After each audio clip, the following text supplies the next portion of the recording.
जय गुरुदेव। युग गीता से परमात्मा रूपी लाभ को प्राप्त व्यक्ति दुख में विचलित नहीं होता।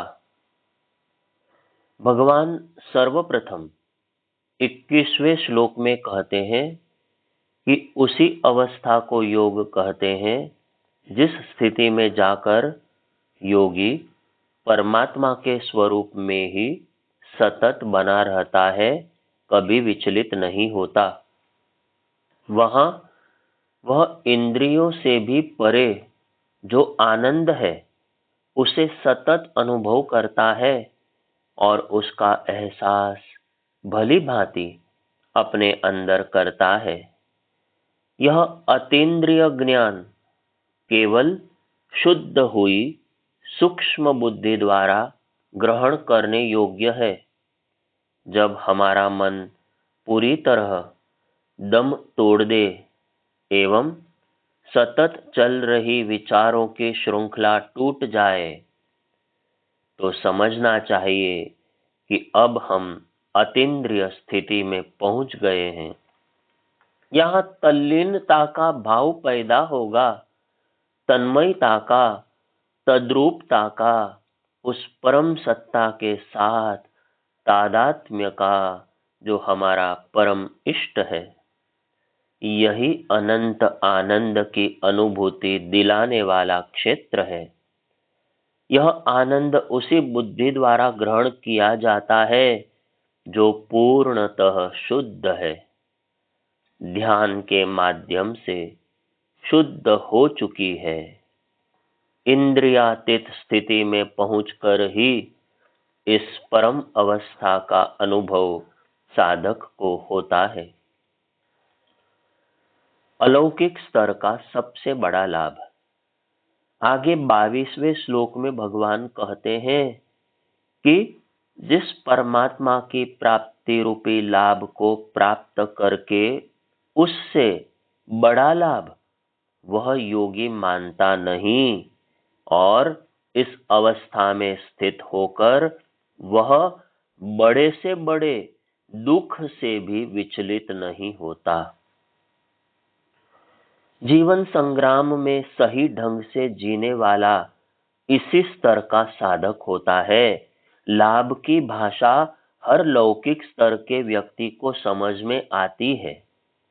श्री कृष्ण कहते हैं कि यह इंद्रिय जन्य सुखों वाला पुरुषार्थ लौकिक जगत का है, अतृप्ति देने वाला है, सतत अशांति ही देता है। किंतु जैसे ही मनुष्य ध्यान द्वारा अपना आंतरिक समत्व बढ़ाता है, उसे ऐसी अनुभूति होने लगती है कि उसके व्यक्तित्व के सभी स्तरों को तृप्ति मिल रही है। यह होता है उस अलौकिक स्तर के लाभ के कारण जो उसे परमात्मा में स्थित होने से ध्यान की परिणति स्वरूप मिलता है। इस लाभ को पाने के बाद फिर शेष सारी बातें इसके समक्ष गौण हो जाती हैं।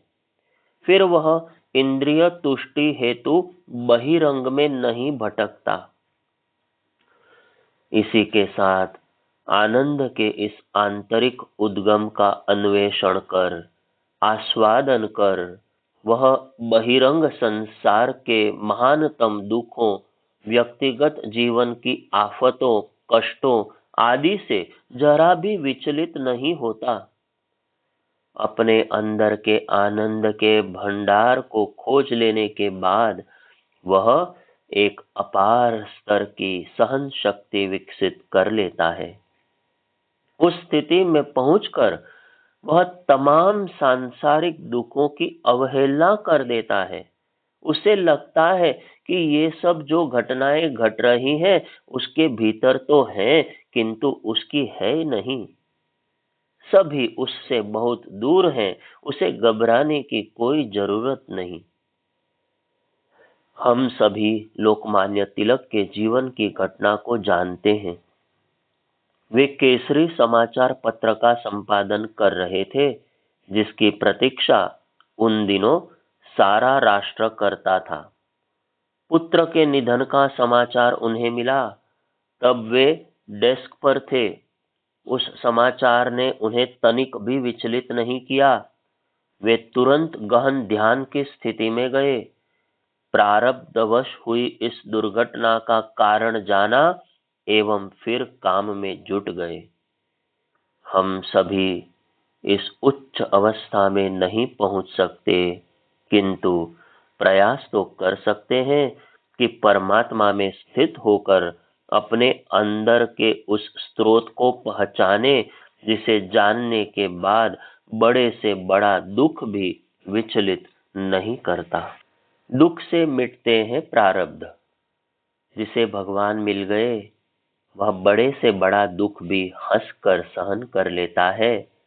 उसके हर अवरोध मिट जाते हैं। भगवान महावीर इस स्थिति को धर्ममेघ समाधि कहते हैं। इसमें साधक कैवल्य में एकाग्र हो जाता है। भगवान महावीर स्वयं ध्यान की गहराइयों में जा रहे थे, तो उन्हें लगा कि उनका मन नहीं लग रहा, बार बार डावाडोल हो रहा है। उन्होंने यह जानने का प्रयास किया कि इसका कारण क्या हो सकता है। उन्होंने पिछले जन्मों को देखना आरंभ किया। कौन सा ऐसा पाप है जो उनकी कैवल्य समाधि में बाधक बन रहा है। यह देखते देखते वे पूर्व के जन्मों में चौथे जन्म में पहुंचे। देखा कि उनका जन्म एक राजा के रूप में हुआ था और उनका नाम था पृष्ठ वासुदेव। वे एक ऐश्वर्यशाली राज्य के स्वामी थे। एक दिन मन में आया कि वीणा बजाएं।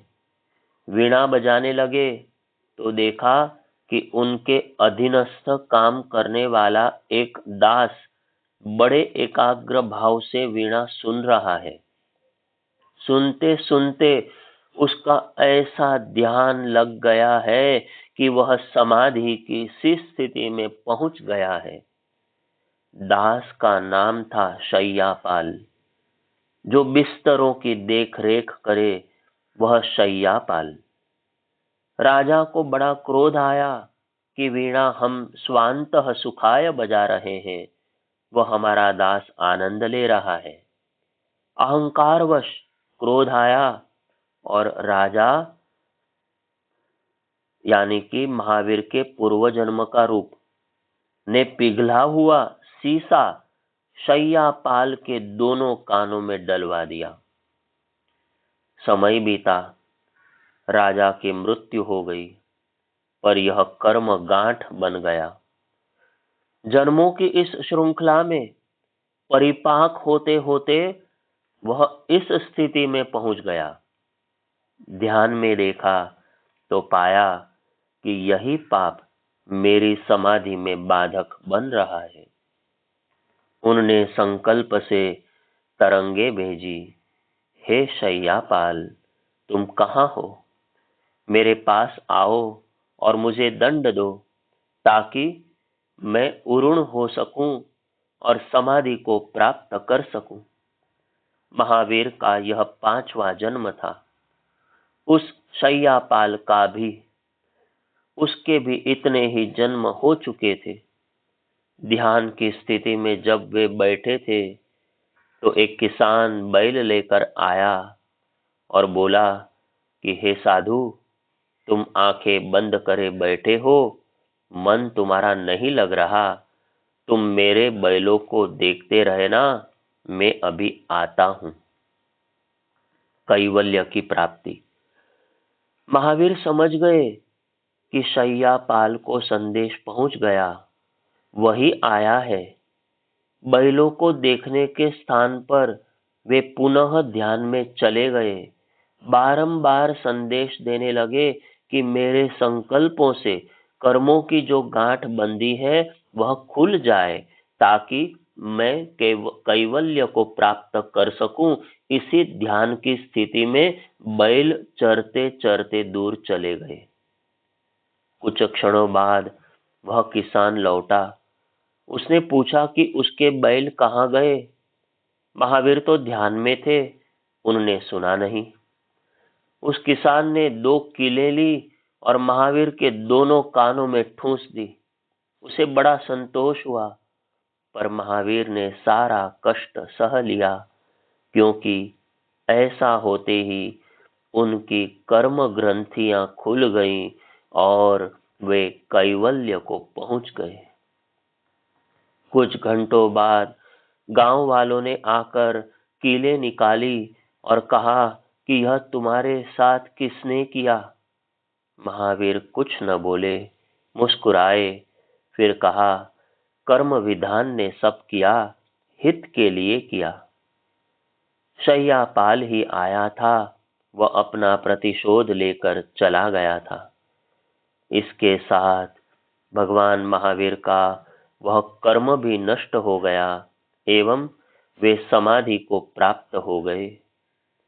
इस स्तर के साधक गुरुतर से भी गुरुतर कष्ट को सहन कर अपने पूर्व जन्मों के कर्मों के बंधनों को काट लेते हैं। धैर्य पूर्वक कष्ट सहना बहुत बड़ा तप है। ऐसा ही व्यक्ति श्रेष्ठ योगी बन पाता है। कोई भी पाठक इस घटना को अतिवादी मान सकता है।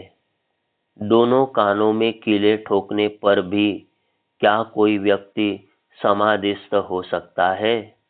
हाँ, हो सकता है, यदि वह महावीर स्तर का हो एवं उसने 6ठे अध्याय के 22वें श्लोक का मनन गंभीरता पूर्वक किया हो। गंभीर से गंभीर स्तर का लौकिक कष्ट भी परमात्मा में स्थित होने पर हल्का प्रतीत होता है एवं इस लाभ की तुलना में सभी लाभ छोटे लगने लगते हैं। जो परमात्मा को सतत अपनी हर सांस में अनुभव करता है, वह भौतिक जगत के बड़े से बड़े कष्टों को भी धैर्य पूर्वक भोग कर तप मानकर काट लेता है। भगवान से हम सभी को यही प्रार्थना करनी चाहिए कि ऐसे कष्ट आए तो हमारे प्रारब्ध कटे। यह समय रोते रोते न कटे, प्रसन्नता पूर्वक निकल जाए। हम इन कष्ट के क्षणों को तप मानकर जीवन में आत्मिक प्रगति के पथ पर आगे ही आगे बढ़ते जाएं। हम कभी भी अपना धैर्य न खोएं। आज की हमारी त्रासदी। आज सारा समाज एक अंधी दौड़ में भागा चला जा रहा है। किसी भी व्यक्ति को यह नहीं मालूम कि उसके लिए सच्चा लाभ देने वाला सौदा क्या है। भौतिक सुखों की प्राप्ति, ऐशो आराम, इंद्रियजन्य भोग, इन्हीं में उलझकर अच्छे अच्छे प्रतिभावान अपने जीवन के मूल लक्ष्य को भूल जाते हैं। सारी व्याधियां हमारी कभी समाप्त न होने वाली ग्रीड हमारे लालच से पनपी हैं। हम प्रसन्न रहना चाहते ही नहीं। परम पूज्य गुरुदेव से प्रसन्न रहने के 2 ही उपाय बताए हैं। एक, अपनी परिस्थितियों से हम तालमेल बिठा लें। दूसरा, अपनी आवश्यकताएं कम करें। हमारी आवश्यकताएं नित्य बढ़ती चली जाती हैं। हम नहीं जानते कि हमें उतना भर चाहिए जिससे यह जीवन संतोष पूर्वक कट सके। हम तो अपने बाद की कई पुश्तों के लिए जमा कर रख के जाना चाहते हैं। हम जानते हैं कि हमारे साथ कुछ भी नहीं जाना। हमारा छोड़ा धन किसी और के पुरुषार्थ का न होने के कारण हमारे पुत्र पुत्रियों के लिए अपयश का ही कारण बनेगा, दुर्व्यसनों का ही स्रोत बनेगा। फिर भी सतत असुरक्षा में जीते हैं, दुख भोगते हैं।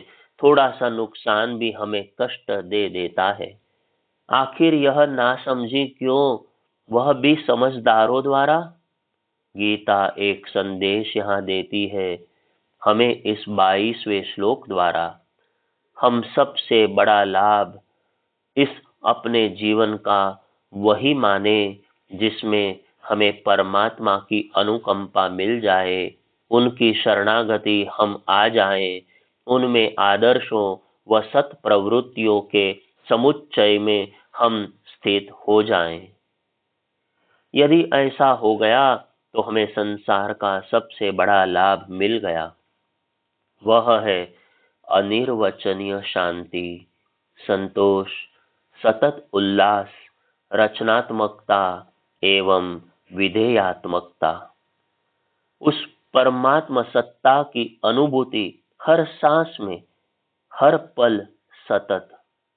ऐसी स्थिति में बड़े से बड़ा दुख, धन की हानि, गंभीरतम व्याधि, घनघोर अभाव जैसी स्थितियां भी आ जाए तो हम कभी असंतुलित नहीं होंगे।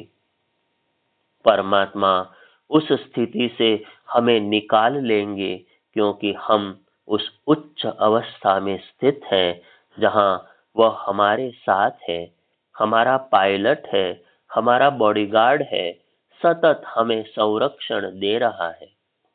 भगवान तो सतत हमारी परीक्षा लेता रहता है। हम उन कष्टों, विपत्तियों को विधि का न टलने वाला विधान मानकर रो रो कर भोगते हैं, जबकि वे तप करने के क्षण होते हैं। क्या ही सुंदर हो जो हमारा नजरिया बदल जाए। हमारी माँ शुभेच्छु है गीता जी। गीता जी हमारी माँ है, हमें पग पग पर मार्गदर्शन करने वाली हमारी शुभेच्छु निकटस्थ संबंधी है। यदि हम इन संकेतों को समझ लें तो माया जाल के भव सागर से पार हो जाना संभव है। हम फिर सच्चे लाभ वाला आध्यात्मिकता का सौदा करेंगे, छलावे में भी नहीं पड़ेंगे। मात्र हमारे अहं की तुष्टि रखने वाले धार्मिक दिखावों में नहीं उलझेंगे। हम फिर अध्यात्म की धुरी पर जीवन की नाव खेने का प्रयास करेंगे। माँ गोद में लेती है, दुग्धामृत पिलाती है एवं हमारे परिपक्व होने तक हमारी हर गतिविधि पर निगाह रखती है। एक आंख सुधार की, एक दुलार की रखती है। गीता माता भी ऐसी ही है। वे भी हमें गोदी में बिठाकर हमें जीवन जीना सिखा रही हैं। अभी हम पके कहाँ, छोटे छोटे उतार चढ़ावों में तो आपा खो बैठते हैं, अपनों से ही लड़ बैठते हैं, 1 इंच जमीन के लिए खून खराबे पर उतर आते हैं एवं थोड़ा भी दुख का, कष्ट का सामना नहीं करना जानते। हमारे अपने कर्मों की ही परिणति है हमारा भाग्य, हमारा आने वाला कल। हम दुनिया भर को दोष देते हैं पर कभी स्वयं को नहीं कोसते। हमारा अपना मन ही हमारा मित्र है, हमारा शत्रु है। पर हम यह जानते हुए भी अपने शत्रु मन की बात सुनते हैं, मित्र मन की नहीं।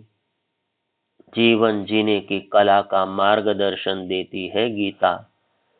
कष्टों से कैसे निपटें, प्रतिकूलताओं से मोर्चा कैसे लें, अवरोध क्यों आते हैं व उनसे कैसे निपटा जाए, यह सच्चा मार्गदर्शन, सच्चा लाभ प्राप्त करने का उपाय श्री गीता जी हमें जताती है। योगेश्वर श्री कृष्ण की अमृत वाणी हमें पग पग पर चलना सिखाती है। न उकताएं, न अधीर हो।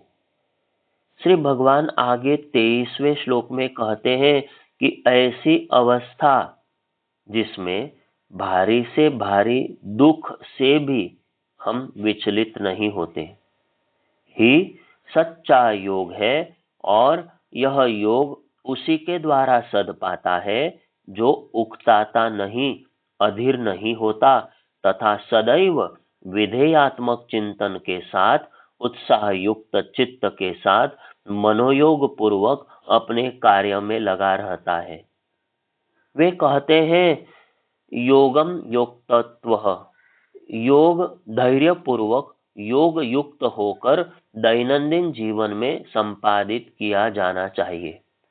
कठिनाइयों या असफलताओं के कारण जो उत्साहहीनता आ सकती है, उसके अधीन हुए बिना इस योग को तब तक किया जाना चाहिए जब तक मुक्ति न मिले, ब्रह्म निर्वाण का आनंद हमेशा के लिए मिल न जाए। निराशा की तरंगों से जरा भी क्षुब्ध हुए बिना ध्यान किया जाना चाहिए।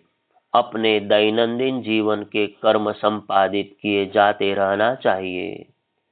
इस श्लोक में जो एक विशेष बात है वह है ध्यान योग की विशिष्ट रूप से व्याख्या, दुख के संयोग के वियोग की अवस्था के रूप में व्याख्या। मानव का स्वभाव अभाव, अज्ञान एवं अशक्ति के कारण सदैव दुखी बने रहने का है। हम स्वयं को शरीर, मन, बुद्धि की उपाधियों द्वारा बहिरंग में जताने की कोशिश करते रहते हैं। इसी कारण हम दुखी बने रहते हैं। सांसारिक विषय प्रधान सुख तो क्षणिक है, थोड़ी देर के लिए है, व उनका अंत दुख में ही होना है। जब तक हम इन भौतिक चीजों से अलिप्त होकर अंतरंग में प्रवेश नहीं करेंगे, योगस्थ नहीं हो पाएंगे, सदैव मन कष्टमय बना रहेगा, साधनों की बहुलता के बीच भी। ज्यों ही हमने अपने आप को इन तीनों से अलग किया, हमारे दुखों का भी अंत हो गया, यह मानना चाहिए। सुख दुख हमारी मनः स्थिति की ही भिन्न भिन्न स्थितियां हैं। योग हमें मन को ढालना सिखाता है ताकि हम शरीर, मन, बुद्धि के माध्यम से अभिव्यक्त होने वाली चेतना से पृथक हो सकें। योगाभ्यास यानी कि योग सेवा या जीवन को योगमय बनाने की प्रक्रिया वस्तुतः दुखों से मुक्ति का राजमार्ग हमें दिखाती है, हमें आनंदमय संतोषमय जीवन जीना सिखाती है। सहोसी सहो मयि देहि। दुख के संयोग रूपी योग को समझाते हुए भगवान कहते हैं कि चाहे कितना ही निराशा का भाव आए, कितनी ही प्रतीक्षा करनी पड़े, हमें अधीर नहीं होना चाहिए। अध्यात्म जगत में फल की प्रतीक्षा करते हुए धैर्य रखना पड़ता है। यह भी एक प्रकार का तप है। जहां हमारे ऋषिगण मन्यु अनीति के प्रति आक्रोश, प्रखर संघर्ष की भावना की प्रार्थना करते हैं, वहां वे यह भी अगली ही ऋचा में कह जाते हैं, सहोसी सहो मयि देहि। हे प्रभु, मुझे अनंत सीमा तक धीरज रखने की क्षमता दो, मुझे सहन शक्ति दो। आज के मनुष्य के पास इसी का अभाव है। तनाव जो आज की जीवन शैली में डिसऑर्डर के रूप में सामने आ रहा है, का सबसे बड़ा कारण एवं लक्षण भी है अधीरता। थोड़े से पुरुषार्थ से कम समय में अनंत पाने की कामना, प्रभु में विश्वास, उनके न्याय एवं अपने अध्यवसाय में अनंत सीमा तक आस्था हमें सफलता के चरम लक्ष्य तक पहुंचा कर ही रहती है। सफल वही होता है जो धीर गंभीर हो, साहस का धनी हो, सदैव प्रसन्न रहता हो। चूंकि वह परमात्मा में स्थित है, उसे उस आनंद की अवस्था में दुखों में भी विचलित न होने, धैर्य बनाए रखने की शक्ति उस शक्ति के अनंत स्रोत से मिलती रहती है। यही सबसे बड़ी निधि है। किसी भी योग में प्रवृत्त हुए दिव्य कर्मी को इसी स्थिति में पहुंचने की अभिप्सा रखनी चाहिए, क्योंकि योग की परम अवस्था तक ले जाने हेतु यही सच्चा राजमार्ग है। आगे की चर्चा कल। जय गुरुदेव।